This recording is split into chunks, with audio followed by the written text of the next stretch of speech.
¿Qué tal amigos? ¿Cómo están? Bienvenidos a Reunidos. Soy Elga Reategui, un gusto de tenerles nuevamente conmigo.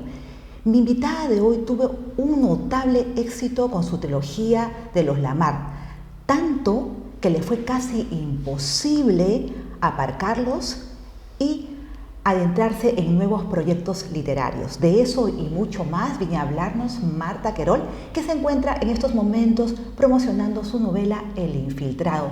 Gracias por estar aquí, Marta. Hace muchísimo tiempo que no te vemos por estos lares. Sí, es verdad. Muchísimas gracias a ti por traerme aquí a la Ardilla Literaria. No, ya era un clamor popular.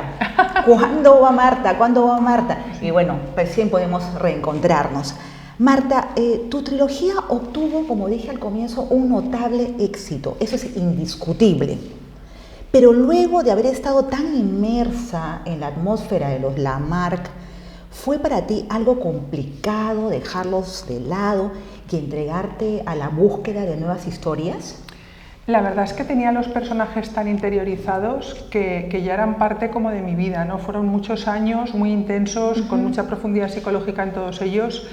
Y sí es verdad que me costó un poco apartarlos y a lo mejor tal vez por eso me fui hacia historias muy diferentes. O sea, quise retomar la escritura con algo que no tuviese absolutamente nada que ver y que no pudiese, digamos, interferirme para nada en los recuerdos que yo pudiera tener de todo lo que había escrito a la hora de hacer un nuevo libro. Y supongo que en este problema, vamos a llamarlo así, también tuvo que ver muchos tus lectores, que seguían remitiéndose a los Lamarck, ¿no? Te impedían, sí, en cierta forma, avanzar en tu carrera literaria. Claro, yo a estas alturas sigo haciendo clubs de lectura con las novelas de la saga de los Lamarck y me siguen llamando para hacer actividades relacionadas con los Lamarck y claro, esa trilogía sigue ahí, de hecho se sigue vendiendo y yo la sigo promocionando. Ahora en la Feria del Libro pues hubo mucha gente que compró directamente los libros de la saga de los Lamarck.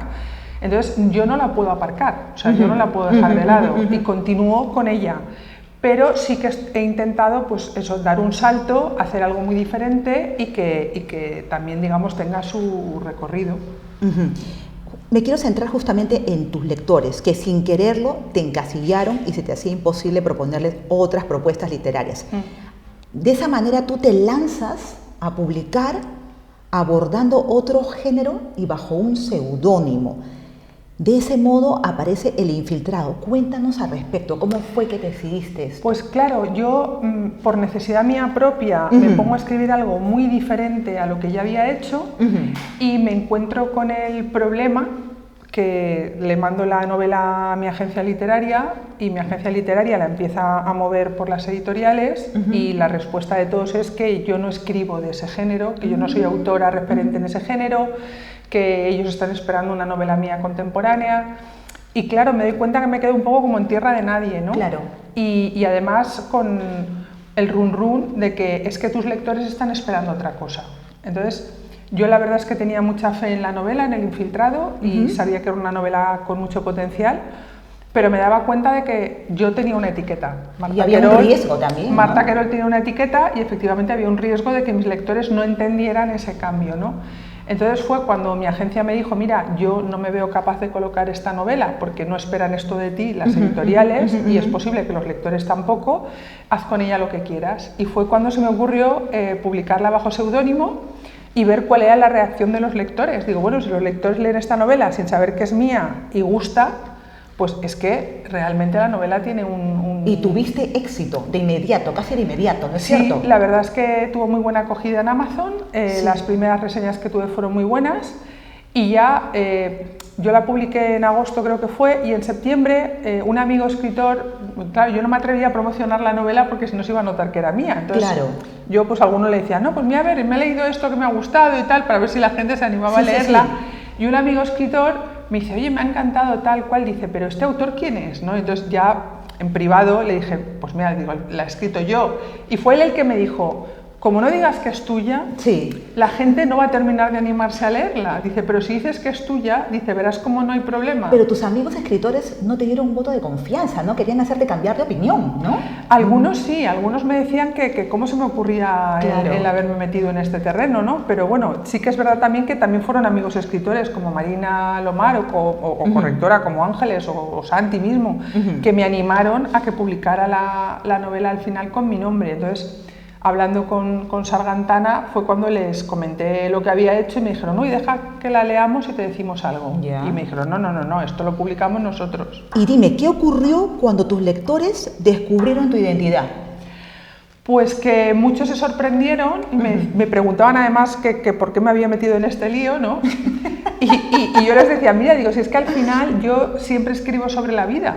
O sea, realmente El Infiltrado es una novela sobre la vida, no es una novela como puede parecer a lo mejor pues de fantasía, es un thriller con unos toques mágicos, pero es realismo mágico. ¿Qué quiere decir esto? Que yo estoy contando una historia real a través de una fábula. Y al final en la trilogía de los Lamarck yo también estoy hablando sobre la vida. Entonces, Exactamente. realmente yo siempre escribo sobre la vida. El Infiltrado, esta, la novela como una especie de carta de presentación, una nueva carta de presentación. ¿De qué manera abordaste la historia, Marta? ¿Y por qué publicar en este género? A ver, cuando yo termino la saga de los Lamarck, como muy bien me has comentado antes, yo estoy en un momento en el que digo, ¿qué tipo de novela hago ahora? ¿Qué hago que no tenga conexión, que no sea parecido, que realmente tome distancia con estos personajes? Y yo tenía un relato escrito de hacía un tiempo que se llamaba El Infiltrado a la puerta del cielo y que por circunstancias nunca se llegó a publicar. Se hizo adrede para una antología, esa antología nunca vio la luz y yo me quedé con el relato en un cajón. Y esa antología además tenía la característica de que tenía que tener el tema de fondo del cielo y el infierno. Ya. Entonces yo había escrito un relato con ese tema de fondo, pero hablando de un tema que por aquel entonces a mí me preocupaba, que era el poder de la manipulación, el poder que determinadas personas pueden tener de alterar nuestro entorno, destruirlo sin que nos demos cuenta y cavar tu fosa prácticamente, ¿no?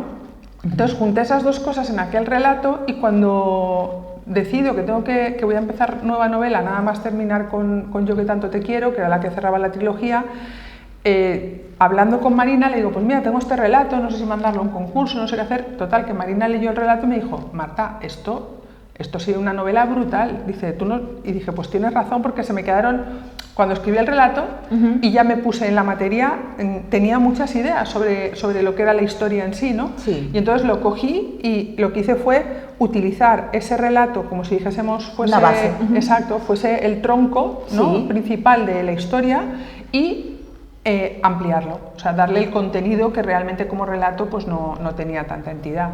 Y para mí fue una experiencia brutal porque, claro, estoy tratando temas muy hondos, ¿no? en esta novela.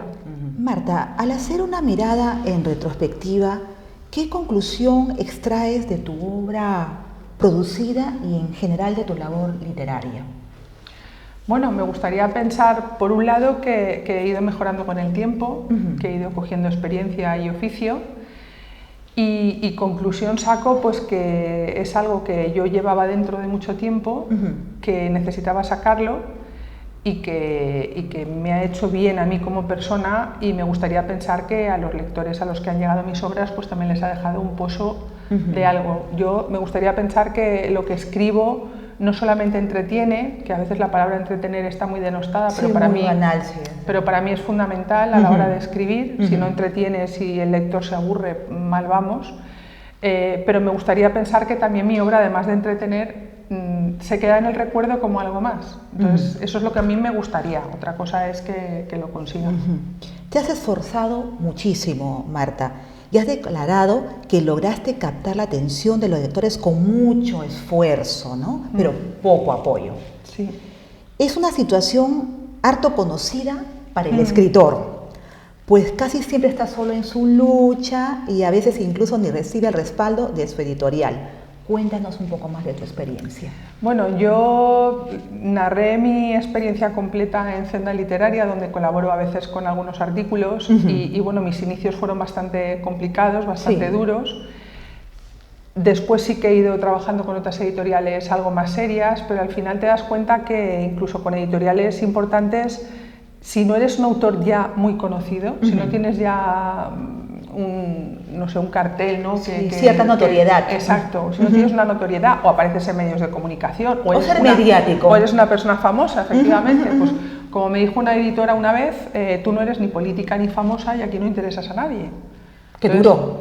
Ese comentario a mí en su momento, como lo he escrito alguna vez, fue una cura de humildad y fue una forma de decir, vale, me lo tengo que currar yo, o sea, nadie lo va a hacer por mí porque, como muy bien me dice esta señora, ella misma me está diciendo que no intereso a nadie, pues tendré que buscar la manera de interesar, ¿no? Yeah. Y entonces, pues sí, yo creo que me he ido ganando los lectores uno a uno, con el boca a oreja también, pues con la ayuda de los propios lectores que me han apoyado muchísimo. Y con mucho trabajo para atender a todo el mundo, siempre contesto en redes sociales, intento también ser un poco discreta en el sentido de no machacar a la gente ni con spam, ni con noticias, no abrumar, ¿no? Pero sí estar siempre ahí, presente, ¿no? Un poco para que las novelas sobrevivan, y de hecho yo creo que he conseguido que la saga de los Lamarck, que se publicó por primera vez en 2008, la primera novela, se continúe vendiendo. No es fácil vender un libro que salió publicado en 2008, que volvió a salir editado en 2010, que volvió a salir editado en 2012, o sea, es una novela que ha sufrido muchas ediciones por distintas editoriales y que a fecha de hoy se sigue vendiendo. Eso yo creo que es un poco fruto del trabajo y del esfuerzo y también pues eso del apoyo de los lectores, a los que siempre les estoy agradecida. Has logrado asociar perfectamente la trilogía con tu nombre, porque a veces se recuerda o al autor o a la obra, y lo tuyo van de la mano. Sí, que a veces es complicado. De hecho, yo creo que todos tenemos anécdotas en librerías, gente que entra a preguntar por un libro y ni se acuerda del nombre del libro ni del autor, ¿no?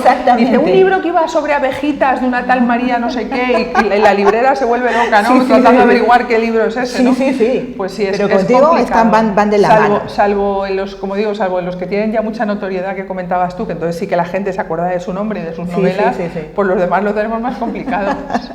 Sobre todo cuando tenemos los nombres extraños. Sé que la pandemia y el confinamiento te pillaron en pleno desarrollo de tu quinta novela, que según tengo entendido ya está culminada. ¿Debo entender entonces, Marta, que para ti esa etapa fue altamente productiva? Pues no te creas, porque me pilló, o sea, la quinta novela es que ha sido un despropósito de contrariedades, de verdad. Bueno, tuve problemas médicos, un accidente, bueno, he tenido muchas cosas que me han tenido, digamos que arrancaba la novela y tenía un parón de 2 o 3 meses sin poder hacer nada, y volví a arrancarla y tenía otro parón, y bueno, y cuando ya había cogido prácticamente el camino, llega la pandemia, ¿no? Y a mí la pandemia me descentró mucho. Sí, me descentró muchísimo, porque yo soy una persona acostumbrada a estar mucho en la calle, a salir mucho, a hacer cosas fuera de casa, hago actividades sociales también que eran presenciales, y todo eso se cortó de repente, como se nos cortó a todos, ¿no? Y entonces yo me sentía en casa como impotente, tenía una sensación como de frustración por tantas cosas como de normal hago y no podía hacer, y entonces busqué la manera de canalizar esa frustración haciendo algo que fuera positivo, y no era precisamente escribir, o sea, la novela era como que me parecía banal el sentarme y ponerme a escribir como si no pasara nada, ¿no? Entonces me costó un poquito ahí el retomarla, al final lo hice y de hecho, gracias a Dios, el verano pasado ya casi la tenía prácticamente terminada, ¿no? Pero en la pandemia me pasó ahí un poco de factura. Sí, tuve un nuevo parón después de los que ya había tenido anteriormente. Por eso para mí ha sido la novela más larga de escribir. Y te tuviste que trabajar psicológicamente también, ¿no? Y no por tiempo de escritura, porque realmente el tiempo de escritura pues me habrá costado lo mismo que me han costado las anteriores. Pero ha sido por tanto parón como he tenido en medio. En lo personal, has afirmado que la COVID poco o nada alteró tu filosofía de vida, y más bien te implicaste mucho más a fondo en tu labor social. ¿Es verdad, Marta, que enviabas gratuitamente tus libros al personal sanitario para demostrarles tu apoyo? Sí, así fue. Por eso decía que intenté canalizar esa frustración que tenía de las cosas que yo normalmente hago. Yo, pues, mi vida la tengo organizada de una manera y tengo una parcela de tiempo que siempre dedico pues, a colaborar con asociaciones o lo que sea, y como no se podía, porque normalmente el apoyo que yo hago siempre es presencial, pues al no poder hacer apoyo presencial pensé, ¿qué puedo hacer yo para seguir apoyando, y más ahora con todo lo que está pasando a la gente que está en hospitales. Sí. Y entonces se me ocurrió que yo tenía en casa bastantes libros del stock que quedó cuando Random House Mondadori compró Ediciones B. Parte del stock que tenían, Random no se lo quiso quedar porque imagino que sabéis pues, que comprar una empresa con mucho stock y mucho inventario pues encarece mucho y tal. Entonces a muchos autores nos propusieron llevarnos parte del stock que tenían de nuestros libros, y yo recogí pues de las guerras de Elena bastantes ejemplares de bolsillo, y entonces los tenía en casa, y se me ocurrió que si yo sé que el personal sanitario, porque visito muchos hospitales, pues cuando están de guardias y demás pues aprovechan para leer y tal mientras se mantienen despiertos y tal, y pregunté, dije mira, pues aquellas personas que les guste leer y que estén ahora mismo en primera línea combatiendo el COVID, ya sea en un hospital, en un centro sanitario o en una residencia de ancianos, me daba igual que fueran médicos, que fuera la señora de la limpieza, que fueran, o sea, que estaban allí, ¿no? Físicamente eran los únicos que podían estar y estaban encima donde estaba todo el problema, pues que me contactaran por redes sociales, que yo les haría llegar mi novela de forma gratuita. Fue muy gracioso porque al principio la gente se pensaba que era un timo. Entonces, claro, la gente desconfía de estas cosas, ¿no? De los regalitos, Sí, un vale de no sé qué, tal. Pero claro, ya conforme fui mandando los primeros libros, iban llegando, la gente iba poniendo en redes sociales, ¡ay, muchísimas gracias que me ha llegado el libro tal! El efecto fue el contrario. O sea, llegó un momento en que yo me acuerdo que creo que fue en Castilla-La Mancha, había un WhatsApp, de un grupo de WhatsApp de enfermeras de sanidad de allí de Castilla-La Mancha, de Castilla-León, perdón, y se difundió, y bueno, me llegaban peticiones, pero en avalancha. Llegó un momento en que tuve que racionarlas por comunidades autónomas y decir, mira, yo aquí ya he mandado muchos y me gustaría que llegaran a toda España. Porque ya si en un hospital lo tenéis 4 o 5, os lo podéis dejar. ¿Vale? Entonces, al final fueron prácticamente 300 libros físicos los que envié a toda España. Creo que se me quedaron Cádiz y Melilla, creo que fueron las dos ciudades, las dos provincias que no tuve ninguna petición. O sea, porque donde lo mandé fue porque me lo pedían, y además yo les pedía que me acreditaran de alguna forma que eran personal que estaba... una prueba de ello. Claro, sí. Algunos me pusieron problemas, otros no me querían dar la dirección. Yo les decía, mira, digo, es que si no me das la dirección de envío no te me lo puedo mandar. Digo, esto es un libro físico, digo, no tengo otra manera de hacértelo llegar. Pero en general, pues la respuesta fue muy buena, y yo me sentí útil. O sea, claro, al final, entre que recibía la petición, hablaba con la persona, normalmente aprovechaba para saber cómo estaban allí viviendo el tema del COVID y demás. Luego, pues la dedicatoria de tantos libros, los sobres, poner la dirección de cada uno, llevar el control de este se lo he mandado, este no se lo he mandado. Una labor inmensa, intensísima. Fue una forma de yo ocupar ese tiempo de una manera en que me sintiera útil, que no me sintiera que estaba en mi casa sin hacer nada, viendo cómo este desastre y esta tragedia que hemos vivido discurría sin implicarme de ninguna forma. Y lo conseguiste, Marta.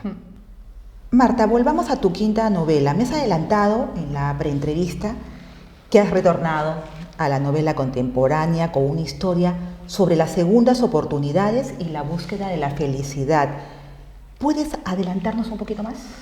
Bueno, es una historia, yo creo que muy bonita, es una historia que yo creo que va a tener un público muy amplio, y es una historia clásica. O sea, podríamos decir que es una novela romántica. Yo nunca me había metido en este género, porque al final la base de la historia es un triángulo amoroso, ¿no? Entonces es la historia de una pareja casada muchos años, que ella es ama de casa, él es abogado, y bueno, caen en la rutina, caen en la desesperanza, y ella conoce a alguien por internet, que es algo también muy de hoy en día, ¿no? Y el conocer a esa persona por internet le va a hacer pues retomar las ilusiones perdidas, el volverse a sentir útil, el renacer, digamos, de la situación de apatía en que había caído, y tomar las riendas de su propia vida y tomar decisiones y salir de ahí, ¿no? Y entonces está narrada de una manera muy particular, creo, que creo que el punto diferencial a lo mejor de esta novela respecto a otras del mismo género es la forma de contarla,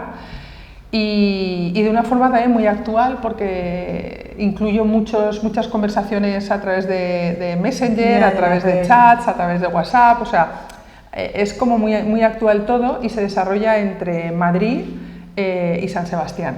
Son las dos. Y bueno, y un poquito también en Italia, porque la protagonista es hija de española e italiana, de Catania. Y entonces pues vamos a tener ahí esos 3 escenarios, ¿no? Madrid, San Sebastián y no Catania. No quiero actuar como spoiler, pero ¿hay un final feliz o no? Ay, ¿O lo dejamos ahí? Lo dejo ahí porque si no... Rompo pero todo. bueno, yo creo que es una historia bonita. Actual. Con eso ya digo que... Y actual, muy digamos actual. que yo creo que el final es bueno. Ok. Para la protagonista es bueno. Bueno. ¿Vale? ¿Qué será bueno para la protagonista? Pues no lo sabemos. Pero yo sí que creo que es un final feliz, podemos decirlo así, ¿no? Porque al final, el final feliz es el que hace feliz a la protagonista, ¿no? Claro. Pues ahí lo dejo. No, y también haber tenido una historia bonita. Claro. También eso compensa muchísimo. Sí. Marta, dominas la narrativa y te atreves casi con todo lo que involucre esto. Pero ¿qué hay de la poesía? ¿Te llama la poesía? Ay, madre mía, la poesía. La poesía es mi asignatura pendiente. Yo admiro muchísimo a los que escriben poesía porque me parece lo más difícil de todo el género literario. Yo me siento incapaz de escribir poesía. Yo creo que puedo escribir cosas muy bonitas. De hecho, yo creo que en la novela nueva hay pasajes preciosos, pero no soy capaz de hacerlo de forma poética, ¿no? Yo tengo amigas que sí que hacen poesía y yo admiro ese dominio de las palabras, de la medida, de la sonoridad, de la musicalidad, de la profundidad. Poesía, o sea, narrativa, yo creo que mal que bien todos podemos escribir algo decente, unos más que otros, pero yo creo que poesía o lo haces bien o lo haces muy mal. O sea, no hay un término medio. La poesía o te chirría o te entra.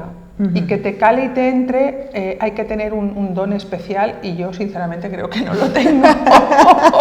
Creo que no lo tengo. Yo creo que para la narrativa sinceramente creo que sí que sirvo, pero para la poesía, si me aventurara, creo que haría una chapuza horrorosa. No, pero a lo mejor tus fans siguen ahí fieles. Ya, sí, pero yo no me sentiría bien conmigo misma. No te sentirías misma, cómoda, no me sentiría cómoda. Eres muy honesta me sentiría que estoy haciendo un ridículo espantoso, por mucho que alguien me dijese que es una maravilla, ¿no? O sea, no me veo. Marta, has abrazado totalmente la narrativa. ¿Sigues abrazando bebés? Eso sí. Me ha encantado saber de ti. Cuéntale un poco a la gente. Bueno, bebés y no tan bebés, ¿no? Porque imagino que te refieres a lo de Mamás en Acción. Exactamente. Y en Mamás en Acción atendemos a niños de todas las edades, no solamente bebés. Cualquier niño que esté solo en un hospital, por la circunstancia que sea, pues hay varias casuísticas, ¿no? Pues o bien porque provengan de un maltrato y le quitan la custodia a los padres hasta que el niño sale del hospital está tutelado por consellería y tú vas a acompañarlo mientras está ingresado en el hospital, o bien porque está en una casa de acogida, porque está tutelado ya por consellería y le tienen que hacer cualquier pequeña intervención y lo ingresan al hospital y luego va a volver, o por el motivo que sea, o familias que tienen situaciones muy determinadas que en la asociación ven que es necesario acompañamiento en el hospital, pues vamos y estamos con el nene o la nena y le contamos cuentos, le cantamos, le damos la manita mientras le ponen un gotero. Si por la noche tiene miedo, pues lo abraza, le das lo que haría cualquier padre o cualquier madre con sus hijos en el hospital, pues tú lo haces con ellos en el tiempo que te asignan como turno para estar. Ahora hace poquito pues hemos estado atendiendo a algún bebé, lo que llaman piel con piel, que son bebés prematuros que los han abandonado. Y como son prematuros, son tan pequeñitos, necesitan todavía sentir, digamos, escuchar el sonido del corazón y sentir el tacto de la piel, que dicen que es muy beneficioso para el desarrollo posterior del bebé. Y entonces pues también hemos estado haciendo turnos piel con piel, el método canguro, con bebés. Pero lo mismo lo hacemos con un bebé que con un niño de 17 años que está en una casa de acogida y que se ha torcido un pie o lo tienen que operar de algo y claro, en la casa de acogida normalmente ellos tutelan a varios niños cada monitor y lo que no pueden es desplazar 24 horas al día a ese monitor al hospital porque entonces desatenderían al resto de niños. Entonces normalmente hacemos turnos con ellos hacen unos turnos y a nosotras nos asignan otros y vamos por horas. ¿Y cómo llegaste a esta asociación? ¿Tú te involucraste voluntariamente o te llamaron? ¿Cómo fue eso? No, pues fíjate, yo asistí a una cena benéfica en que los fondos eran para 2 asociaciones, Pequeño Deseo y Mamás en Acción, y yo entonces ya era voluntaria en la Asociación Española contra el Cáncer, en oncología. Yo pues visito normalmente en el hospital clínico pues, a enfermos que están ingresados por tratamiento de cáncer.